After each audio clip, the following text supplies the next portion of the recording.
அண்டாக்கா கஜம் அபுகா குஜம் திறந்தது சீசேன் அலிபாபா சொன்ன உடனே கொலை திறந்த மாதிரி அண்டாக்கா கஜம்னு சொன்ன உடனே திறக்கல. இதுக்கு பின்னால நிறைய பேர் உழைச்சிருக்கிறாங்க. உன் குடும்பம் உன் வம்சமே நாசமா போகும். நீ இப்படி தேவேந்திர குல வேளாண் அரசாங்கம் வாங்கி கொடுத்துருக்கிற, உன் குடும்பமே நாசமா போகும்னு எனக்கு கோர்ல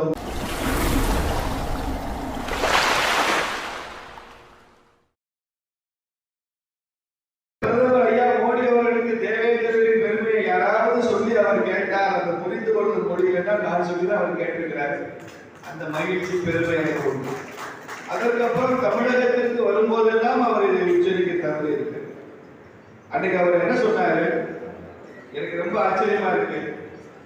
நீங்க தமிழ்நாட்டில இருந்து இத்தனை பேர் கிளம்பி டெல்லி வரைக்கும் வந்து உங்களுக்கு ஒரு நாட்டினுடைய பிரதமரே உங்களுக்கு என்ன வேணும்னு கேட்டா கூட எங்களுக்கு ஒண்ணு வேணா எங்க பேர தேவேந்திரன்னு சொல்ல போதும்னு சொல்றீங்களே, எனக்கு ஆச்சரியமா இருக்கு. ஏன்னா இதுவரை இடையில வந்தவர்கள் வேற ஏதாவது ஒரு கோரிக்கையோட வருவாங்க. உங்க கோரிக்கை இப்படி இருப்பது ஆச்சரியமாக இருக்கிறது சொல்லிட்டுதான் அவர் சொன்னாரு, கவலைப்படாதீங்க. மறுநாள் விநாயகர் சதுர்த்தி செப்டம்பர் 16 நாங்க பாக்குறோம். மறுநாள் காலையில விநாயகர் சதுர்த்தி.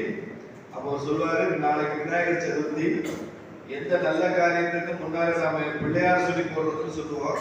இந்த தேவேந்திரன் அரசாணைக்கு நாளைக்கே நான் பிள்ளையார் சொல்லி போடுவேன் அப்படின்னு சொல்லி, அதுக்கு காரணம் என்னன்னா both of us we have come from same Devendra Indira அப்படின்னு சொன்னாங்க. நாம ரெண்டு பேரும் இந்திரன்ல வந்திருக்கோம். நீங்க தேவேந்திரன் சொல்லி அங்க வந்திருக்கீங்க, நான் நரேந்திரன், நீங்க தேவேந்திரன் அப்படின்னு சொன்னாரு. அது இன்னும் காதுகளில் ரீங்காரத்தை கொண்டிருக்கிற ஒரு வார்த்தை. தேவேந்திர சமுதாயம் என்ன செஞ்சாங்க, நான் சொன்ன மாதிரி செப்டம்பர் 16 அந்த நிகழ்ச்சி. மறுநாள் செப்டம்பர் 17, அது விநாயகர் சதுர்த்தி மாத்திரம் அல்ல. என்ன தேதி சொல்றீங்க? செப்டம்பர் 17 பிரதமருடைய பிறந்த நாள். அதனால நாங்க 100 பேர் எழுந்து நாங்கள் அவரை வணங்கி சொன்னோம், உங்களுக்கு பிறந்த நாள் வாழ்த்துக்களை தேவேந்திர சமுதாயம் முதல் நாளே சொல்லிக் கொள்கிறது என்று சொன்னோம். அதையும் அவர் மகிழ்வுடன் ஏற்றுக்கொண்டார். அதனால உண்மையான சமூக நீதினா செப்டம்பர் 17 தான். அது தமிழ்நாட்டில் வேற வேற காரணம் சொல்றாங்க. ஈவேரா பிறந்தாரு, அவர் பிறந்தாரு செப்டம்பர் 17, நரேந்திர மோடி பிறந்தார், அதனால அது சமூக நீதி நாள் என்பதை நாம் இங்கே வலியுறுத்தி சொல்லிக் கொண்டே இருக்கிறோம். இந்த கோரிக்கையை முதலாக தங்கராஜ் அவர்கள் மூலமாக நான் புரிந்து கொண்டு இதை எடுத்து சென்று இதை அமித்ஷா அவர்களை வரவழைப்பதற்கும் மோடி அவர்களை சந்திக்க வைப்பதற்கும் தொடர்ந்து அரசாங்கத்துடன் நாங்கள் தொடர்பு கொண்டு இருப்பதற்கும் ஜாதிய சமுதாயங்களை எப்படி புரிந்து கொள்ள வேண்டும், அவர்களுடைய நுட்பமான உணர்வுகள் என்ன என்றெல்லாம் தெரிந்து கொள்ள வேண்டும் என்பதற்கும் என்னை எல்லாம் ஆற்றுப்படுத்திய ஆசான் ஒருவர் உண்டென்றார். அது ஐயா ஆடிட்டர் குருமூர்த்தி அவர்கள் தான். இந்த இடத்துல நாங்கள் அவரை சொல்லாமல் விட முடியாது. இன்னும் சொல்ல போனால் இந்த புத்தகத்தினுடைய 3ஆம் பக்கத்துல நான் இந்த நூலை குருமூர்த்தி அவர்களுக்கு சமர்ப்பிக்கிறேன் அப்படின்னு தான் நான் இதை எழுதியிருக்கிறேன். இந்த நூல்ல அவருடைய படத்தை கொண்டுதான் நான் எழுதியிருக்கிறேன். அவர் இல்லைன்னா அது நடந்திருக்காங்க. ஏன்னா நாங்கெல்லாம் சின்ன அளவுல மதுரையில ஏதோ பணியாற்றி கொண்டிருக்கிறோம், சமூகம் பணி. டெல்லிங்கிறது இட்ஸ் எ பவர் காரிடர், அது ஒரு அதிகார மையம். அங்கெல்லாம் சுலபமாக பிரதமரின் வீட்டை தட்டுவதும் உள்துறை அமைச்சர்கள் சந்திப்பதும் அவர்கள் இங்கு வருவதும் நாங்கள் அங்கு செல்வதும் அதற்கு அப்புறமாக இது எஸ்சி கமிஷன்ல போய் உள்ள நுழைஞ்சு வெளியில வர்றதும் ஆந்த்ரோபாலஜி மானுடவியல் ஆய்வு செய்ததும் அப்படிலாம் செஞ்சுதான் இது நடந்தது. மானுட ஆய்வு சென்னை பல்கலைக்கழகம், இது நரேந்திர மோடி மாத்திரம் சொல்லலைங்க, சென்னை பல்கலைக்கழகத்துடைய மானுடவியல் ஆய்வு ஆந்த்ரோபாலஜிக்கல் ஸ்டடி டிபார்ட்மெண்ட் அதனுடைய ஆய்வுல அவங்க சொல்லியிருக்கிறாங்க, இவங்க எல்லாம் தேவேந்திர குல வேளாளர் தான், இந்த பொறுப்பு அவங்களுக்கு கொடுக்கலாம், இந்த பெயர் அவங்களுக்கு கொடுக்கலாம் என்று தமிழ்நாட்டிலே சென்னை பல்கலைக்கழகத்துடைய ஆந்த்ரோபாலஜி போட்டிருக்கு.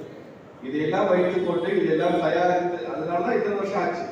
2015 சந்தித்தியா 21 வரைக்கும் 6 வருஷம் தாமதம் ஆச்சுன்னா பிரதமரே தலையிட்டால் கூட எப்படி செய்ய வேண்டும் என்ற சில நடைமுறைகள் நெறிமுறைகள் இருக்கின்றன. தமிழ்நாடு அரசாங்கம் அப்போது எடப்பாடி முதலமைச்சராக இருந்தாரு. தமிழ்நாடு அரசாங்கம் ஒப்புதல் கொடுக்கும் அல்லது குறைந்தபட்சம் எங்களுக்கு ஆட்சேபனை இல்லை என்று சொல்லணும், நோ அப்ஜெக்ஷன் சர்டிபிகேட்டால் கொடுக்கணும். ஏன்னா இந்த சமுதாயம் தமிழகம் சார்ந்த சமுதாயம்.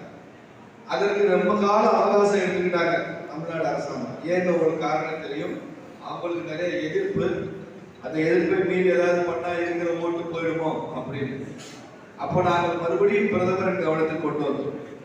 பிரதமர் மதுரையில நீங்க அதை பாருங்க, திரும்ப அந்த பழைய வீடியோ கிடைக்கும். மதுரையில எய்ம்ஸ் மருத்துவமனைக்கு அடிக்கல் நாட்டுவதற்கு பிரதமர் வந்திருந்தார் 2019 பிப்ரவரி மாதம். அந்த கூட்டத்தில் முதலமைச்சர் எடப்பாடி பழனிசாமி அவர்கள் இருந்தார். அந்த கூட்டத்திலேயே பிரதமர் மோடி அறிவித்தார், தமிழக முதலமைச்சர் இந்த தேவேந்திர வேளாளர் அரசாணையை மிக முக்கியமாக கருத வேண்டும், அது உங்களிடம் நிலுவையில் இருக்கிறது, அதை உடனடியாக மத்திய அரசுக்கு அனுப்பி வைக்க வேண்டும் மேடையிலே பேசினார்.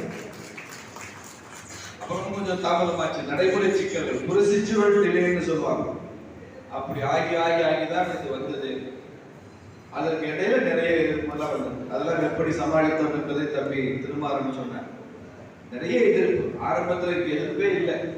நாளாக திமுக என்ன பண்ணாங்க, ஒரு பெரிய சமுதாயமே நம்மை விட்டு விலகி சென்று விடுமோன்ற அச்சம்.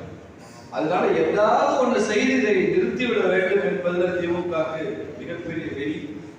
அந்த வெறியினுடைய விளைவாக அவர்கள் மாற்று சமுதாயத்தை எல்லாம் தூண்டி விட்டாங்க, வேற வடிவங்கள்ல தொல்லை கொடுத்தாங்க. இதை தாமதிச்சாங்க. அப்பயும் நாங்க சொன்னோம், தேவேந்திர வேளாளர் அரசாணை வருவதை திமுக தாமதப்படுத்தலாமே தவிர இதை தவிர்க்கவே முடியாது என்பது சொல்வது. You cannot avoid it, you can delay it. பரவாயில்ல, என்னோட ஒரு வருஷம் காத்திருப்போம் என்று சொன்னோம். திரும்ப அது வந்தது. இந்த அரசாணை வந்த அன்னைக்கு எனக்கு ஒருத்தர் பட்டுக்கோட்டையில இருந்து ஒருத்தர் போன் பண்ணாங்க. அவர் குரல்லையே தெரிஞ்சது ஒரு வயதான பெரியவர். அவர் கேட்டார், உன் வயசு என்னன்னு கேட்டார். வயசு சொன்னேன். உன்னை விட 15 வயசு மூத்தவன். நான் இப்ப சொல்றேன், நீ உன் குடும்பம் உன் வம்சமே நாசமா போகும். நீ இப்படி தேவேந்திர வேளாளர் அரசாணை வாங்கி கொடுத்துருக்கிற, உன் குடும்பமே நாசமா போகும்னு எனக்கு கோர்ல வந்து வாழ்த்தினாரு. நான் அப்பவும் சொன்னேன், எனக்கு என்னாலும் பரவாயில்லையா, 1 கோடி சமுதாயம் சந்தோஷமா இருக்குன்னா இதை நான் சாபமா எடுத்துக்கிட்ட, நான் இதை ஆசீர்வாதமாக நான் எடுத்துக்கொள்கிறேன் அப்படிதான் சொன்னேன். அப்படி எவ்வளவோ கஷ்டங்களை தாண்டி தான் இது வந்திருக்கு. அவர் சுலபமே. இதுல பிரதமர் முடிவெடுக்கிறது கஷ்டம், அமித்ஷா வந்து முதல் கையெழுத்திடுவது கஷ்டம், தமிழக அரசு எடப்பாடி பழனிசாமி அவர்கள் இந்த முடிவெடுப்பது சிரமம். ஆந்திரபாலாஜி டிபார்ட்மெண்ட் துறை தலைவர் பேராசிரியர் சுமதி அவங்க இவங்க தேவேந்திரன் தான் கையெழுத்து போட்டு கொடுத்துருக்காங்கன்னா அதுக்கு பின்னாலே சில சங்கடங்கள் இருக்கு, சில அழுத்தங்கள் இருக்கு.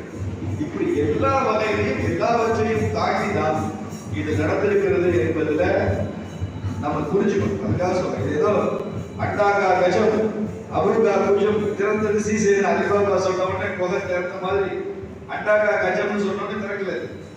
இதுக்கு பின்னால நிறைய பேர் உழைச்சிருக்கிறாங்க. அதுதான் ஐயா ஆடிட்டர் குருமூர்த்தி அவருடைய பங்களிப்பு மகத்தானது. அவருக்காக நாம இந்த ஒரு பலத்தை கரவழி எடுப்பலாம். அதே மாதிரி தேவேந்திரன் தன்னார்வ அறக்கட்டளை நடத்தி கொண்டிருந்த சகோதரர் அன்பு சகோதரர் தங்கராஜ் அவர் இன்னைக்கு பட்டியல் வெளியேற்றம் இந்த கோரிக்கையில அவர் உடன் இல்லை, இன்னும் ஒரு வெளிப்படையாக வரல. ஆனால் இந்த அறக்கட்டளை மூலமாக அரசாணை பெறுவதில் அவர் தயாரித்த ஆவணங்கள், அவர் அரசாங்கத்துடன் கொண்ட தொடர்புகள், நாடும் அவரும் செய்த பணிகள், மற்ற சமுதாய தலைவர்கள் எல்லாம் உள்ளடக்கி இந்த பல மாநாடுகள் நடத்தின இந்த விஷயங்கள் எல்லாம் தங்கராஜ் அவர்களுக்கு மிகப்பெரிய பங்கு. அதனால அவருக்கும் நாம் பாராட்டு. இப்படி இதற்கு யாரெல்லாம் நினைக்கிறார்களோ அவர்களெல்லாம் நினைவு கூறுவதும் இந்த நூல் வெளியீட்டு விழாவுடைய ஒரு முக்கியமான விஷயம். இந்த